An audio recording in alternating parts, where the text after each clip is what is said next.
In 1970, Belgian act Mad Curry emerged with a spastic, psyched-up take on the newly emerging Canterbury style. And from their self-titled singular album, the track Music, the Reason of Our Happiness.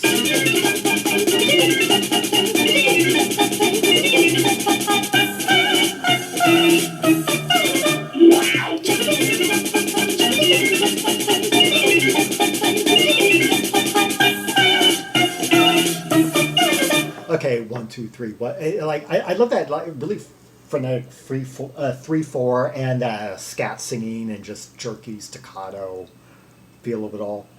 Music can be the reason of our happiness, can be the reason of our life, of our love, of our day. Just as I described the intro, it goes into this completely, takes a 180-degree turn, into this kind of spooky. Music can be the reason of our happiness, can be the reason of our life, of our love and our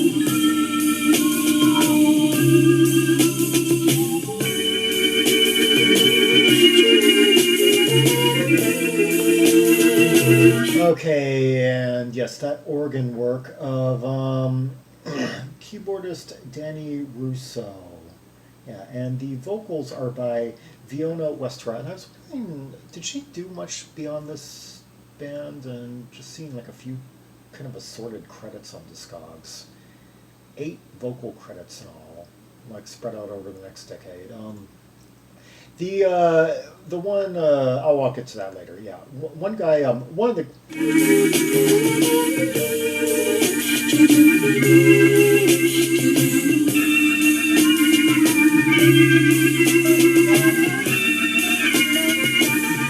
very early '60s organ sound.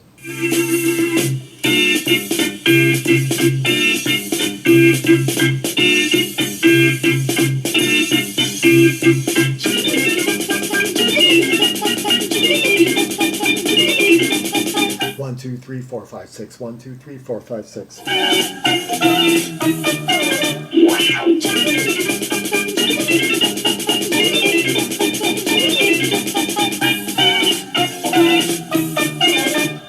So wacky for its time period. I mean, a lot of bands were experimenting with time signatures with odd meter around this time, but few were as jumpy staccato, and it's got in that sense, it's almost kind of like a proto new wave track, like something like Lena Lovitch could have perhaps would have envied had she known about it.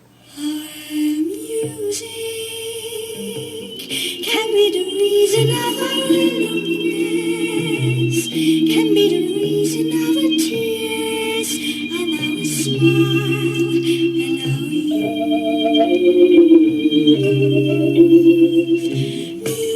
Music became the reason of our loneliness. And this kind of goes more into that sun goddess territory of female psych singers from the time period.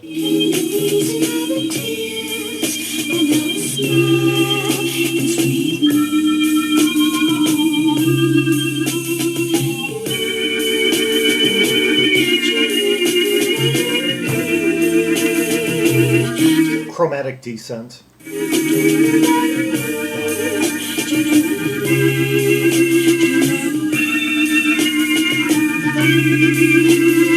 Appreciate how that organ just kind of ripples out like that.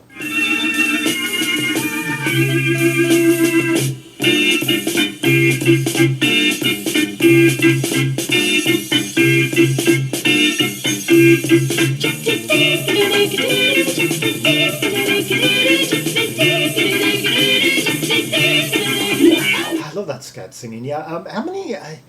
This kind of is a forerunner in the trend of scat singing being brought into rock.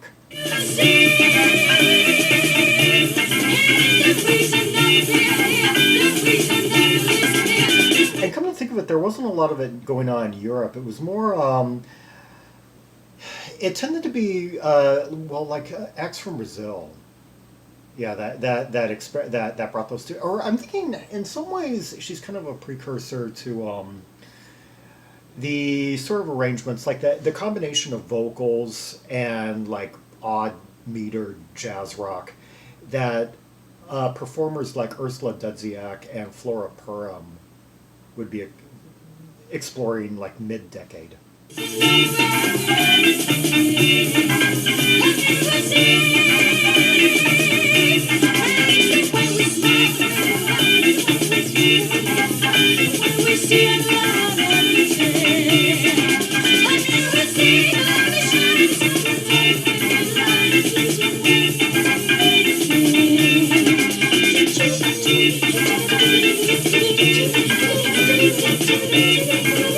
That also now. Dun, dun, dun, dun, dun, dun, dun.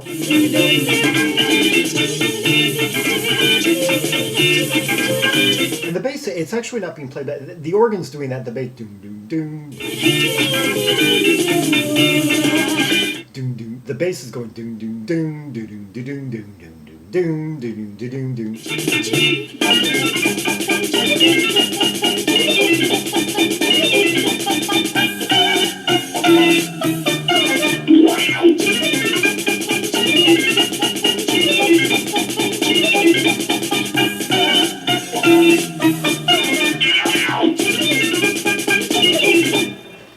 Well, it seems like they had just like four distinct movements written at different times, and they just decided to put them together into a song. And so it has this kind of like abrupt, sort of all over the map feel. And yeah, I like it anyway. Even there may not have been much thematic cohesiveness between, or kind of pivoting so much between. So some of them went relatively, let's just say, smoothly. I hate to use that word for a track like this, but into one another. Others were kind of abrupt, but the main like kind of like 3/4 frantic movement that frames the track has always been kind of like a favorite of mine. In the one of my favorite building blocks between psychedelia and Canterbury jazz rock in on continental Europe, yeah, and with distinctive vocals for its time period. Experimenting with vocal techniques that not many of her contemporaries were doing, like yeah, I wonder what her influences were as a vocalist. Perhaps Wyma Sumac, yeah. I wouldn't put her in like the standard, say, Grace Slick, Janis Joplin category of say, some of the other like Benelux vocalists, like for like Mr. Albert Show, Earth and Fire, Shocking Blue, or like UK bands at the time, like Goliath or Room. Yeah. Yeah. Very, very different than all those. Yeah. Anyway, let's hear another track from the album. Jack is Away.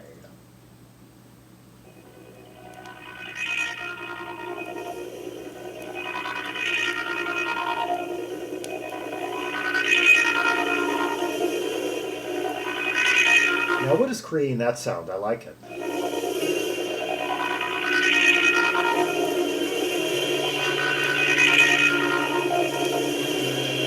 Sounds like something's being enveloped. Oh,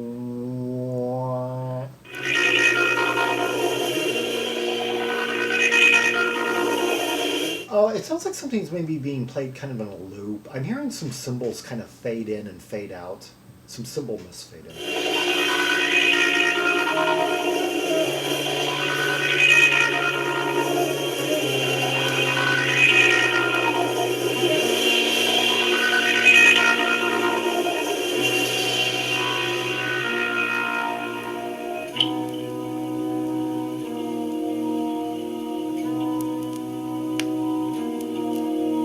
Okay, and we are hearing, let's see, baritone saxophone by Giorgio Chitschenko.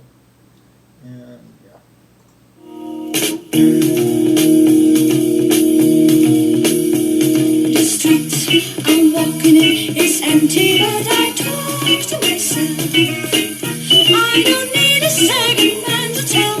The street I'm walking in is empty, but I talk to myself. I don't need a second man to tell my story to. Okay, this is largely being carried along by the rhythm section here, that galloping bass work of Jean Andore and the drums of Eddy Kane. Check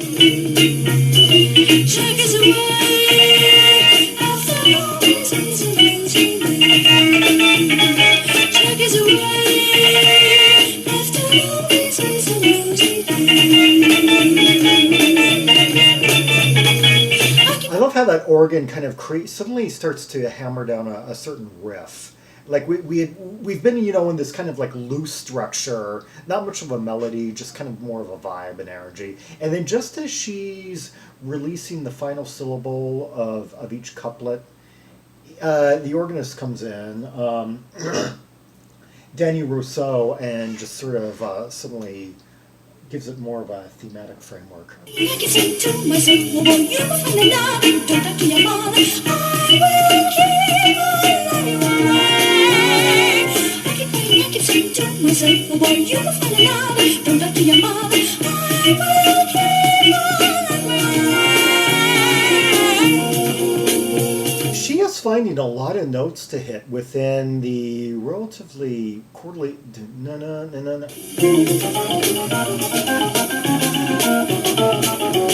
We're basically, it's almost kind of like monochordal with just sort of a scaling bass line, and and she's finding like all these octaves, and I'm also impressed by her octave range. It's one of the widest I've heard from this time period, and she really has she definitely has a mastery of those real high notes that there aren't many vocalists that can compare to her offhand.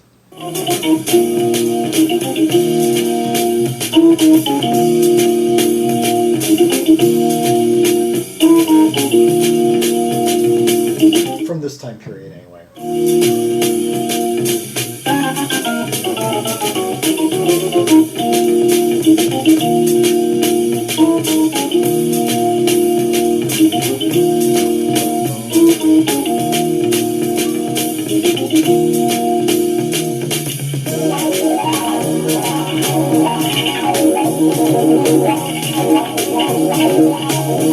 Really kind of like murky, soupy organ, like finding ways to just sort of move around within the limitations of a single key.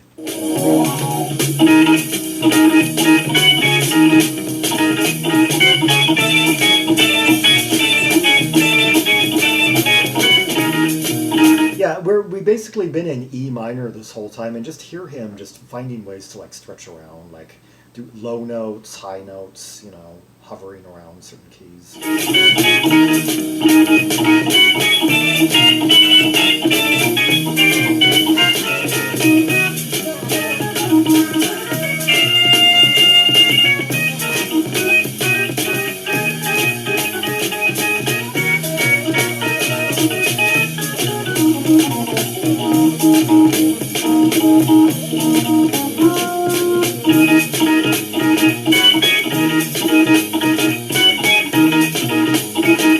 Yeah, now he's like hammering down a certain riff, slowly, kind of like congeals, and that's the moment you know that he's at least he's trying to fight his way out of this.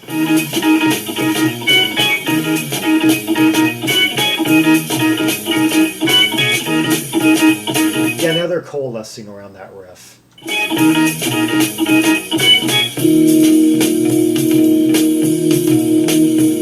The street I'm walking in is empty, and I talk to myself.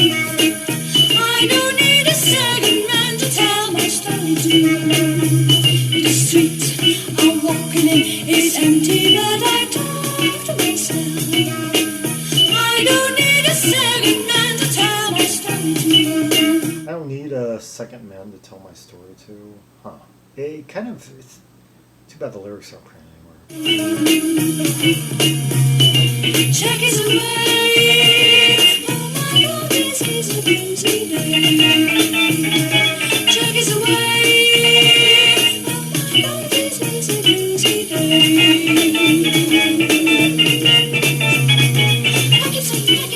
melody is so subtle in here and used so economically, and I love the way they throw it in. They don't hit you over the head at any time with a theme.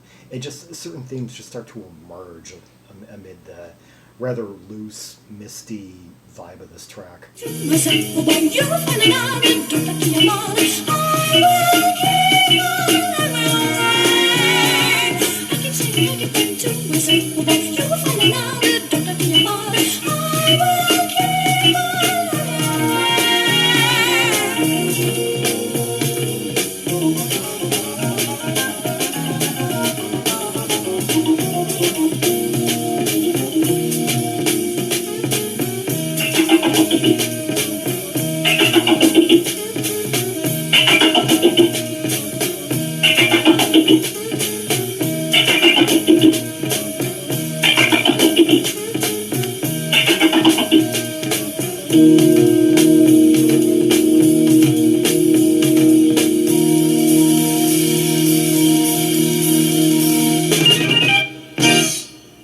Okay, that was Jack is Away by Mad Curry, and I was like thinking, there were a lot of words in those lyrics, like a lot of syllables ran past me. I couldn't really hear what she was singing. Her voice, I appreciate her voice as an instrument. Let's just say that. I am kind of wondering if it had something to do with in the story of the song, her boyfriend was out of town and other men were hitting on her or something. Yeah. Anyway, let's see. The aforementioned saxist Giorgio Chitschenko, he resurfaced a year later in the band Shampoo, who were also like they did one album in 1971. I did a segment on them a few months ago. Yeah, and carrying on, kind of in this same vein musically, except without the wonderful voice of Viona Westra, and but they also did a kind of a half-second album in 1974 as backup to the vocal act Hearts of Soul, but I'm not sure many people would consider that quite to be a follow-up to their 1971 release, Volume 1. It's yeah. Anyway, and let's see, Jazz Rock Soul, it says, Mad Curry were a Belgian jazz rock psych band that released a self-titled album and a standalone single on the Pirates label in 1970. Stylistically, the band paired the sassy raunch of femme-led contemporaries Goliath, Room, Mr. Albert Show, and Earth and Fire with the chromatic jolt of continental soft black acts, Super Sister, Ping Pong, Burning Red Ivanhoe, and Wigwam. After Mad Curry folded, and then what I just told you about, yeah, they released Mad Curry released this album and a follow-up single, Antwerp, Song of Catherine.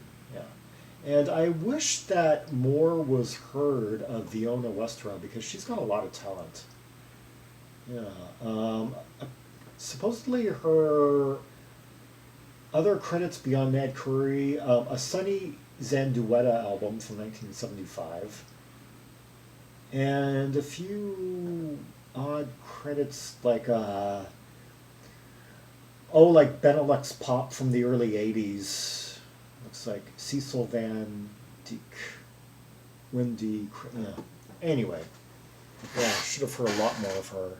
Yeah, got a lot of range, just those high octaves, breathy, sighy, sensual vocals at times, like a lot of command. Yeah. Anyway, for more Rubies and Sapphires from the Mad Curry album, see the directory of albums by Belgian artists linked in the description below for Red Hot Tracks and Purples from, a whole host of Belgian and Dutch acts from the 70s and early 80s, yeah.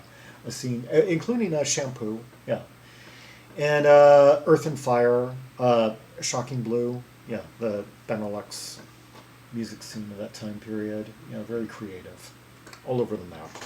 Like and subscribe, follow me on social media, share the video, and leave a comment if there are any observations you have about the two tracks we just heard, the vocals the instrumentation, the interplay, the counterpoint, the different sections of the tracks, and how it all came together and came undone, and yeah, the nuances of it all.